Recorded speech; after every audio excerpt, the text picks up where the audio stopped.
좋습니다. 네, 다음은 나경원 의원님 발언해 주십시오. 저는 오늘 이 코미디 같은 청문회를 열고 있는 것이 정말 참담합니다. 이 불법적으로 청문회를 시작해서 지금 증인 참고인 여기 왜 앉아 계시는 겁니까? 우리 다 한 번씩 의사진행 발언하고 그리고 증인 참고인들은 한 번씩 발언하고 가라. 이게 청문회입니까? 저는 청문회 종결을 정말 요청합니다. 종결 동의를 요청합니다. 이 청문회 어떻게 시작됐습니까? 말도 안 되는 조작된 증거를 가져와서 녹취록이라고 틀고 시작을 했습니다.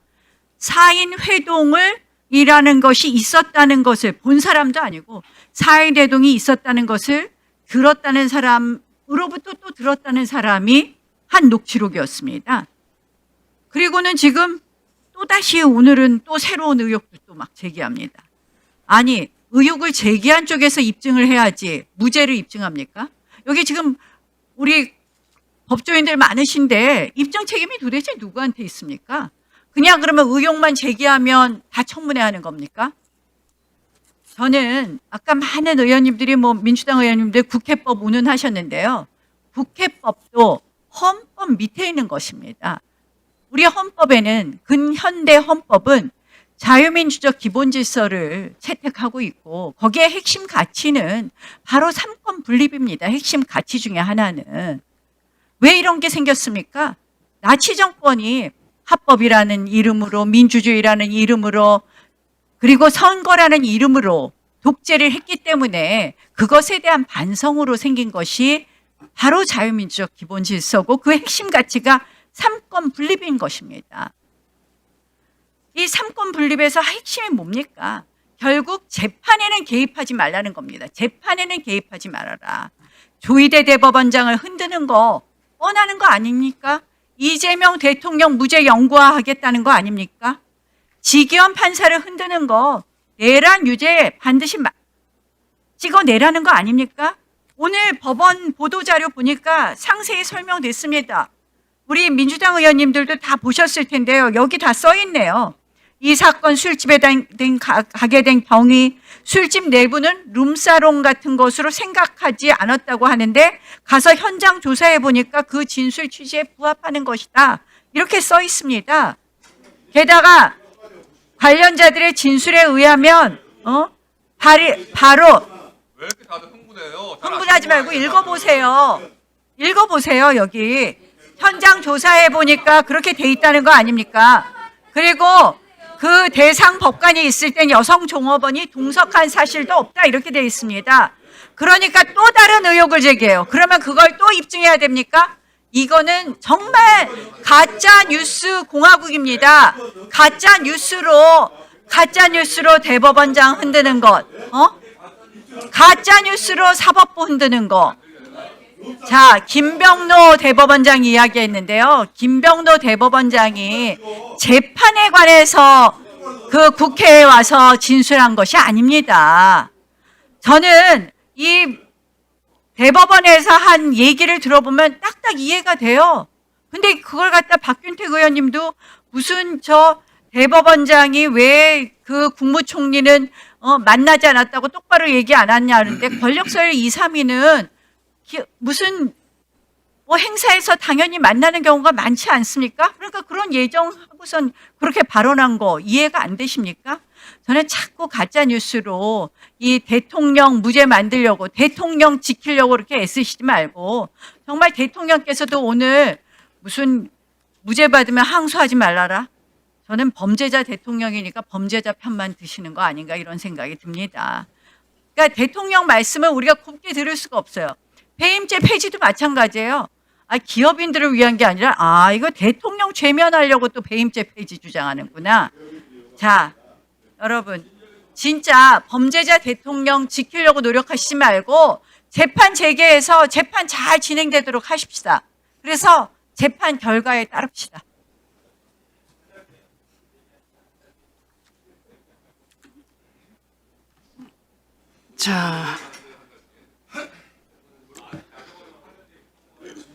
자, 범죄자 대통령이라고 자꾸 강조를 하시고 정치 발언을 하시는데요. 그러시면 안 됩니다.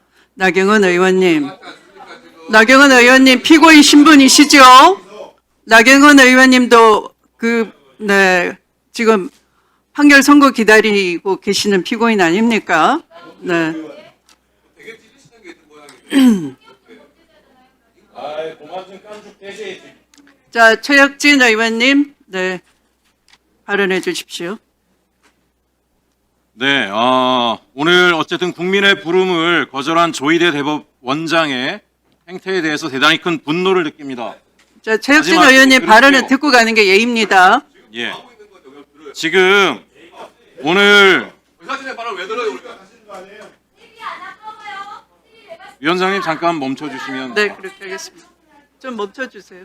발언을 감추고 싶은 게 많은 모양이에요. 다들 도망가시는 거 보니까. 대로 5분을 방송으로라도 꼭 들으세요. 오늘 조희대 대법원장이 이 자리에 나와야 되는 것은 국민의힘은 계속 무슨 소설이다. 우리 민주당이나 박은정 의원님이나 제가 이야기하는 것이 가짜 뉴스를 유포한다 이런 말을 계속 해대고 있습니다. 국민들이 보면 지나가는 소가 웃을 일이라고 생각을 할 것입니다. 이게 어떻게 소설입니까? 본인들이 소설 같은 일을 실제화했죠. 생각을 해보십시오. 도대체 한 나라의 민주공화국의 대통령의 부인이라는 자가 5대 명산을 돌아다니면서 붓잔치를 벌이는 게 이게 아니고 뭡니까? 근데 실제로 했다는 거 아닙니까? 예? 아마테라스 신이라 모신다는 건진이라는 인간, 명태균이 같은 사람들한테 브로커에 놀아나서 예? 정치를 오염시키고 국정농단을 한 거 만화책에나 나올 만한 일을 본인들이 벌인 겁니다. 누가 요즘 같은 세상에 군을 동원해서 내란을 하고 계엄을 합니까? 이게 소설이 아니면 도대체 뭐가 소설입니까? 입이 10개라도 할 말이 없는 사람들이 와서 심한 말로 장터에 가면 저한테 이런 얘기들 하세요. 힘들겠다. 법사에 가서 하루 종일 국민의힘에서 애플 뜯어먹는 소리 듣고 앉아있으려면 얼마나 우라통이 터지겠냐? 괜찮습니다. 서민들이 더 힘든다는 거 알기 때문에 저는 괜찮습니다. 사법부에 대해서 국민적 신뢰가 바닥입니다. 서민들은 정말 사법부를 믿지 않을 뿐만 아니라 너무도 아픈 경험들을 많이 합니다. 이 자리에 증인분들도 잘 아시겠지만 일반 시민들이 기득권과 특권층을 상대로 억울한 일을 당했을 때 재판을 할 경우에 국선 변호사 쓰면 이깁니까? 대형 로펌이나 정관 변호사 써야 이기는데 돈이 없어요. 있는 재산 없는 재산 다 끌어모아서 빚까지 내서 겨우겨우 1심 이기면 항소 갑니다. 죽을 힘을 다해서 친척의 돈까지 빌려서 항소 이기면 상고 갑니다. 심지어 재기수사까지 동원해가지고 검찰이 특권층의 이해를 대변하면서 서민을 들들 볶고 괴롭히는 일이 빈번하게 발생해 왔습니다. 오늘날 조희대 대법원장의 행태를 보면서 서민들이 무엇을 느끼는지 아세요? 서민의 아들로 태어나면, 일반 시민의 아들로 태어나면, 또 서민의 편에 서서 살아가면, 서민의 입장에서 정치를 하면 정당의 대표가 되어도 대통령 후보가 되어도 악랄하게 당하는구나. 이걸 그대로 보여준 겁니다.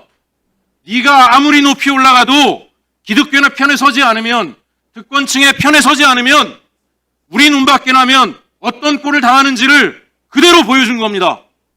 저는 국민의힘 의원들이 이제 와서 민생 이야기하는 것에 대해서 잔머리 굴리지 말라고 이야기하고 싶습니다. 정말 민생을 원했다라면 지난 내란 시기에 윤석열을 체포할 때 관사 앞에 가서 방어벽을 칠 것이 아니라 그날 폐업하는 자영업자들 앞에 가서 무릎 꿇고 머리를 쳐박고 용서를 빌어야 할 사람들이 지금 와서 민생을 이야기하고 우리 민주당 의원들한테 소설이라고 이야기하고 정당한 의혹 제기를 하는 서영교 의원한테 가짜뉴스를 퍼뜨린다고 이야기합니다. 이미 드러나고 있습니다.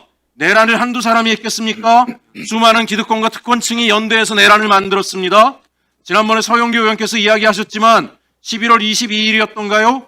그때 이미 국가조찬기도회에 윤석열과 박안수 계엄사령관까지 참여를 해서 구구 보수 인사들 700여 명과 왜 조찬기도회를 합니까? 내란을 위한 공모의 과정이라고 생각을 합니다. 지금 다 도망가 버렸지만 우리 김용민 간사님 말씀처럼 다 수사를 받아야 될 사람들이라고 생각을 합니다. 다시 한번 말씀드리지만 입이 10개라도 할 말이 없는 사람들이 이 자리에 와서 이런 얘기하는 것 용납할 수 없고요. 그 다음에 사법부의 독립성 이야기하는데 저는 이렇게 생각을 합니다. 대선 개입 정황이 있고 재판 개입 정황이 있고 사전 공모의 의혹까지 받고 있는 조희대 대법관이 국회 앞에 서서 국민 앞에 서는 그 모습이 내란으로 상처 입은 우리 시민들의 치유의 첫걸음이라고 생각을 합니다. 대한민국에 특권이 없구나. 정권이 바뀌니까 대한민국의 시민이면 누구나 존중받을 수 있고 권력이 있고 특권을 가진 사람도 의혹이 있고 죄가 있으면 정당한 국민의 심판을 받을 수 있다라고 하는 것이 모든 국민 앞에 보여질 때 대한민국 민주주의가 바로 서는 첫 발자국이라고 생각을 합니다. 그래서 존경하는 위원장님, 국민의힘이 아무리 방해하더라도 일체의 흔들림이 없이 반드시 이 내란 계엄의 주역이 되거나 공모한 자들에 대해선 단죄를 하고요. 시민의 아픔을, 국민의 아픔을, 서민의 아픔을 치유해 주시는 우리 법사위원장님이 되주시기를 다시 한번 부탁드립니다.